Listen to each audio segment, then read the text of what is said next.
Hello guys, welcome back to another video off advance calculus. તો આપણે last લેક્ચરમાં increasing અને ડિક્રીઝિંગ માટેની જે કન્ડિશન મળી હતી f dash x greater than 0 અને f dash x less than 0 એનું થિયોરેટિકલ પ્રૂફ જોયું હતું. આ લેક્ચરમાં આપણે જોશું કે જો કોઈક ઇન્ટરવલ ડી સબસેટ આર માટે જો ત્યાં એફ ડેશ એક્સની વેલ્યુ ઇક્વલ ટુ 0 મળે તો એ ફંક્શન કેવું થશે, બરાબર. તો સમરી ઓફ લેક્ચરમાં આપણે બે વસ્તુ જોવાની છે: difference between critical point and constant function, અને બીજું જોવાનું છે proof of condition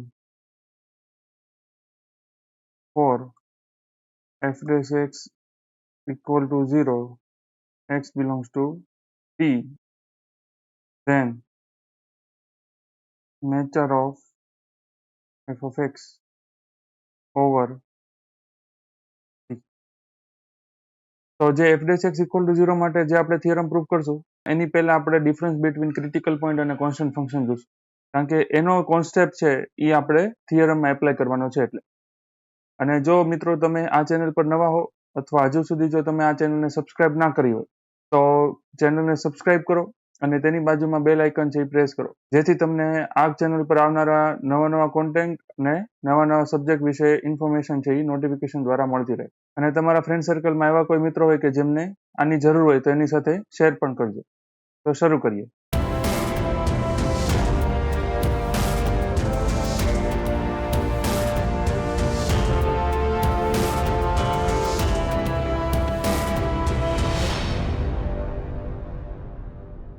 તો પ્રૂફ શરૂ કરતા પહેલા જે આપણે ડિફરન્સ જોવાનો છે, difference between critical point and constant function. તો જો આપણે આ જોઈએ એની પહેલા ડેફિનેશન જોઈ લઈએ કે ક્રિટિકલ પોઈન્ટ કોને કહેવાય અને કોન્સ્ટન્ટ ફંક્શન કોને કહેવાય. તો ક્રિટિકલ પોઈન્ટ છે એની ઇન્ટ્રોડક્શન છે મેં તમને જે ગ્રાફિકલ આપણે રિપ્રેઝન્ટેશન કર્યું હતું અને એના પરથી આપણે ઇન્ક્રીઝિંગ અને ડિક્રીઝિંગ કન્ડિશન મેળવી હતી ત્યારે મેં કીધું હતું એની માટે હું એક ગ્રાફ દ્વારા સમજાવું એટલે આઈડિયા આવી જશે.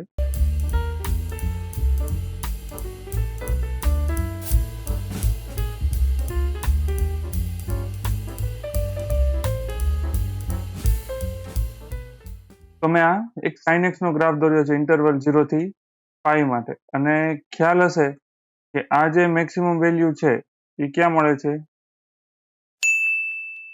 π/2 આગળ. તો જે આપણે ફર્સ્ટ લેક્ચરમાં જોયું હતું કે x ની વેલ્યુ જો 0 થી π/2 માં લઉં તો ફંક્શન છે ઇન્ક્રીઝિંગ થશે, બરાબર, કારણ કે ટેન્જેન્ટનો સ્લોપ છે એ આપણને એક્યુટ એંગલ આપશે.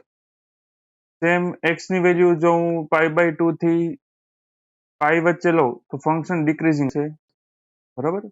પણ જો હું ફંક્શન એક માટે x ઇક્વલ ટુ π/2 લઉં તો f ડેશ x એટલે cos x થશે, કારણ કે f of x આપણે શું લીધું છે, sin x. તો x બરાબર π/2 આગળ cos π/2 મળશે, એટલે કે f ડેશ ઓફ π/2 ની વેલ્યુ, અને આ વેલ્યુ છે એ તમને 0 આપશે આ પોઈન્ટ આગળ. ટેન્જેન્ટનો સ્લોપ છે એ આલ્ફા એંગલ છે એ 0 મળશે, બરાબર. અને એની માટે આપણને f dash x equal to શું મળે છે, 0 મળે છે. તો જો 0 થી π/2 માં ફંક્શન ઇન્ક્રીઝિંગ છે, π/2 થી પાઈ માં ફંક્શન ડિક્રીઝિંગ છે, પણ એક પોઈન્ટ એવો છે કે જ્યાં ફંક્શનમાં ડેરિવેટિવની વેલ્યુ શું આવે છે, 0 આવે છે. એટલે for some x belongs to interval લઉં છું, અહીંયા 0 થી પાઈ લીધું છે, હું અહીંયા જનરલ a, b લઉં છું. If f dash of x equal to 0, then x is called critical point, બરાબર. એટલે કે a થી b ઇન્ટરવલમાં કોઈક x એવો આવે કે જેથી જ્યાં શું થાય, f dash x એટલે ફંક્શનના ડેરિવેટિવની વેલ્યુ 0 થતી હોય તો એ પોઈન્ટને આપણે શું કહેશું, ક્રિટિકલ પોઈન્ટ કહેશું. હવે નેક્સ્ટ ડેફિનેશન જોઈએ કોન્સ્ટન્ટ ફંક્શન. તો કોન્સ્ટન્ટ ફંક્શન માટે જો હું અહીંયા કોઈ ગ્રાફ ડ્રો કરું, આ જે છે એ મેં કોન્સ્ટન્ટ ફંક્શનનો ગ્રાફ ડ્રો કર્યો છે. તો કોન્સ્ટન્ટ ફંક્શન શું કહે છે કે જો તમે ફંક્શનમાં x ની વેલ્યુ તમે બદલો એટલે કે x1 થી x2 તરફ જાઓ કે x2 થી x1 તરફ જાઓ તો ફંક્શનની વેલ્યુ છે એ ફિક્સ રહેશે. ફંક્શનની વેલ્યુ ફિક્સ રહે એટલે શું થઈ ગયું? કોન્સ્ટન્ટ ફંક્શન થઈ ગયું કે ફંક્શનની વેલ્યુ છે એ કોન્સ્ટન્ટ જ રહેશે, એ બદલાતી નથી. તો જો f of x1 ની વેલ્યુ જોઉં તો એ મને અહીંયા મળશે. f of x1 ની વેલ્યુ શું છે? y1. Same f of x2 ની વેલ્યુ જોઉં તો એ પણ y1 છે અને x1 થી x2 ની વચ્ચેની બધી જ વેલ્યુ આગળ શું થાય? ફંક્શનની વેલ્યુ છે એ y જ મળશે એટલે ફંક્શન છે એ કોન્સ્ટન્ટ છે. તો એની માટે આપણે શું જોયું અહીંયાથી કે x એક્સિસમાં હું વેલ્યુ ચેન્જ કરું પણ y ની વેલ્યુ કેવી મળે છે? સેમ, એટલે કે ફંક્શનની વેલ્યુ સેમ મળે છે. તેની માટે four x1 x2 belongs to d x1 less than x2 that implies જો x1 કરતા x2 મોટું છે એટલે કે x1 x2 બદલાય છે તો ફંક્શનની વેલ્યુ એટલે કે f of x1 અને f of x2 આ કેવી થાય છે? સેમ થાય છે. તો આ જે કન્ડિશન છે એ કોની કન્ડિશન છે? કોન્સ્ટન્ટ ફંક્શનની કન્ડિશન છે કે x1 ની વેલ્યુ તમે બદલો છો પણ ફંક્શનની વેલ્યુ કેવી રહે છે? ઇક્વલ જ રહેશે એટલે કે સેમ રહેશે. તો એ ફંક્શનને આપણે કેવું કહેશું? કોન્સ્ટન્ટ ફંક્શન કહેશું. અને કોઈ કોન્સ્ટન્ટ ફંક્શન લો, for example f of x is equal to 3 કે x ની વેલ્યુ કોઈ પણ લ્યો, આન્સર શું હશે? 3. તો આનું ડેરિવેટિવ શું થાય? f dash of x is equal to 0. બંને સાઈડ ડેરિવેટિવ એપ્લાય કરું તો જો આ પણ f dash x equal to 0 મળ્યું, ક્રિટિકલમાં પણ f dash x equal to 0 મળ્યું, પણ કન્ડિશન શું હતી? અહીંયા સમ x હતું એટલે કે કોઈક x માટે એવું થતું હતું અને અહીંયા x1 x2 belongs to d એટલે કે બધા જ x માટે થાય છે. જો અહીંયા રિક્વાયરમેન્ટ હોય તો તમે અહીંયા એવરી લખી શકો કે બધા જ પોઈન્ટ માટે થાય છે. ડી સબસેટના બધા જ પોઈન્ટ આગળ જો ફંક્શનનું ડેરિવેટિવ 0 થતું હોય તો એને શું કહેવાય? કોન્સ્ટન્ટ ફંક્શન કહેવાશે. ક્રિટિકલ પોઈન્ટ એટલે કોઈ પોઈન્ટ આગળ ફંક્શનની ડેરિવેટિવ 0 થશે અને કોન્સ્ટન્ટ ફંક્શન એટલે બધા જ પોઈન્ટ આગળ ફંક્શનનું ડેરિવેટિવ શું થાય? 0 થશે. આ મેઇન ડિફરન્સ છે ક્રિટિકલ પોઈન્ટ અને કોન્સ્ટન્ટ ફંક્શન. તો હવે જે નેક્સ્ટ થિયરમ છે એ આપણો શરૂ કરીએ. તો થિયરમનું સ્ટેટમેન્ટ છે f from R to R and D subset R, f is differentiable function over D and f dash of x equal to 0 for every x belongs to D, then prove that f is constant function over D. તો જે આપણે last theorem આપણે જે prove કર્યા છે એ જ રીતે આનું પ્રૂવ કરવાનું છે. બરોબર? તો પ્રૂફ કઈ કઈ વસ્તુ ગિવન છે આપણને કે f છે એ r ટુ r નું ફંક્શન છે, f છે એ ડિફરન્શિયેબલ છે. ક્યાં? તો કે ડી સબસેટ ઉપર. ડી સબસેટ કોનો છે? r નો. અને કન્ડિશન શું આપી છે કે ફંક્શનનું ડેરિવેટિવ છે એ 0 થાય છે. ક્યાં? તો કે બધા જ પોઈન્ટ ડી આગળ એટલે કે આખા ડી ઇન્ટરવલમાં. તો ધેન આપણે પ્રૂવ કરવાનું છે કે f છે કેવું ફંક્શન છે? કોન્સ્ટન્ટ ફંક્શન છે. તો શરૂ કરીએ. જે ગિવન છે એ પહેલા લખી લઈએ. given that f from R to R and D subset R. Also, f is differentiable over D. Let જો આપણે સ્ટાર્ટિંગ શું કરતા હતા કે કોઈ બે વેલ્યુ ડી માંથી લેતા હતા, બરોબર, અને એને આપણે કોન્સ્ટન્ટ ફંક્શન માટે જે હમણાં આપણે ડેફિનેશન જોઈએ એમાં શું પ્રૂવ કરવાનું છે કે x1 less than x2 that implies f of x1 is equal to f of x2. જો આવું બતાવી દઉં તો આ ફંક્શન છે એ કોન્સ્ટન્ટ ફંક્શન થઈ જશે. તો એની માટે let x1 x2 belongs to d અને d શું છે? Subset r. હવે રિયલ નંબર છે તો રિયલ નંબરની કમ્પેરિઝન થાય તો આપણે લઈએ late x1 less than x2. હવે જો x1 અને x2 છે ડી માં છે અને ડી છે એ સબસેટ r છે. આ જો આ રિયલ લાઈન હું આ ડ્રો કરું અને આ સબસેટ ડી ડ્રો કર્યો, એમાં કોઈ બે વેલ્યુ લીધી મેં x1 અને x2. તમને એવું કીધું છે કે ડી ઉપર ફંક્શન ડિફરન્શિયેબલ છે તો x1 અને x2 પણ એક ઇન્ટરવલ મળશે. જો આખા ડી માં એટલે કે આ બધા જ પોઈન્ટ આગળ જો ફંક્શન ડિફરન્શિયેબલ થતું હોય તો આટલા વેલ્યુ આગળ તો ડિફરન્શિયેબલ થવાનું જ છે.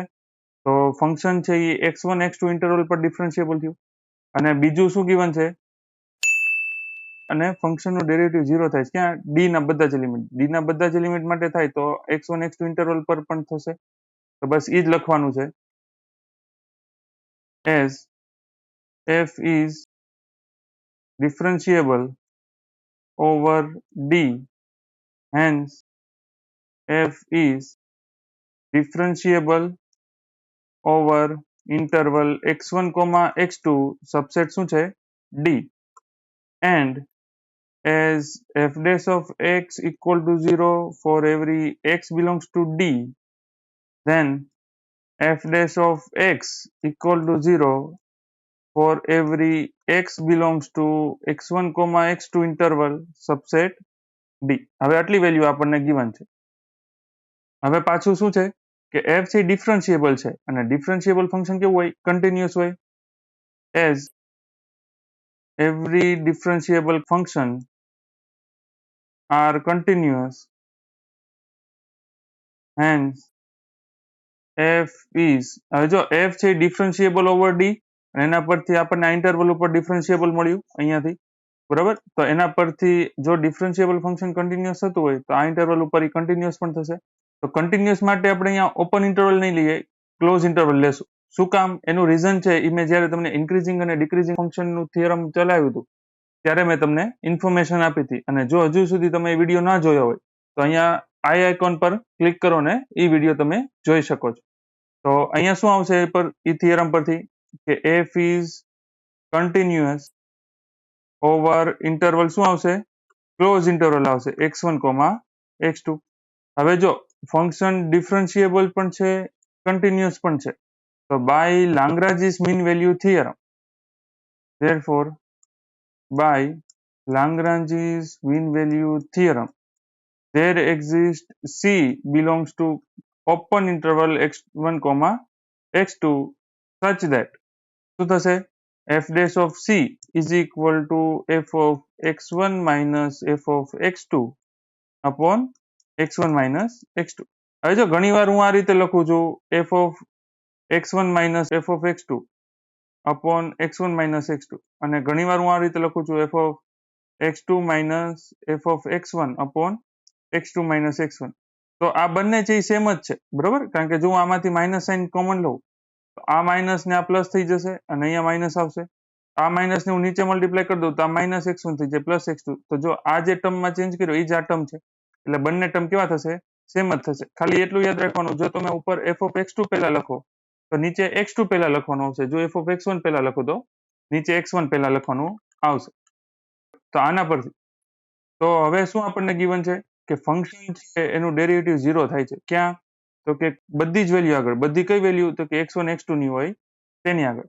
તો એના પરથી જો c છે એ x1 x2 નો એલિમેન્ટ છે, તો આ x1 x2 ની બધા જ એલિમેન્ટ આગળ કોઈક વેલ્યુ લઉં તો એનું f dash શું થાય છે 0 થાય છે.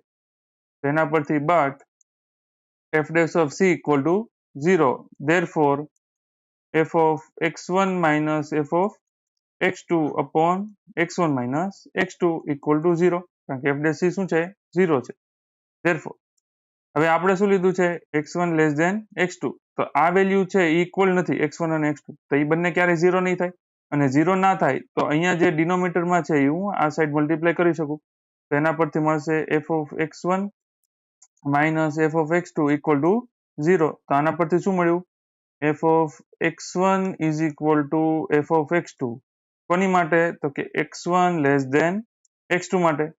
તો કઈ કન્ડિશન મળી કે therefore for x1 less than x2 implies f of x1 is equal to f of x2 for every x1 x2 belongs to d. તો આ જે કન્ડિશન મળી એ કોની કન્ડિશન છે? તો આ જે આપણને કન્ડિશન મળી આ કોની કન્ડિશન છે? કોન્સ્ટન્ટ ફંક્શનની કન્ડિશન છે. તો અહીંયાથી આપણને રિઝલ્ટ શું મળ્યું? therefore f is constant function over d. અને આ જ આપણે પ્રૂવ કરવાનું હતું કે જો ફંક્શનનું ડેરિવેટિવ કોઈ ઇન્ટરવલમાં આપણને 0 મળે, કયા ઇન્ટરવલમાં? d માં. d એટલે સબસેટ r. તો ફંક્શનનું ડેરિવેટિવ જો 0 થાય તો ફંક્શન કેવું હોય? કોન્સ્ટન્ટ ફંક્શન હોય. અને એ છે એ આપણે અહીંયા પ્રૂફ કર્યું છે, બરાબર. તો આ હતું આજનું લેક્ચર. આજના લેક્ચરમાં આપણે કોન્સ્ટન્ટ ફંક્શન માટે જે કન્ડિશન છે એ પ્રૂવ કરી. તો નેક્સ્ટ લેક્ચરમાં આપણે જોશું ઇન્ક્રીઝિંગ અને ડિક્રીઝિંગ ફંક્શનના example. Thank you for joining.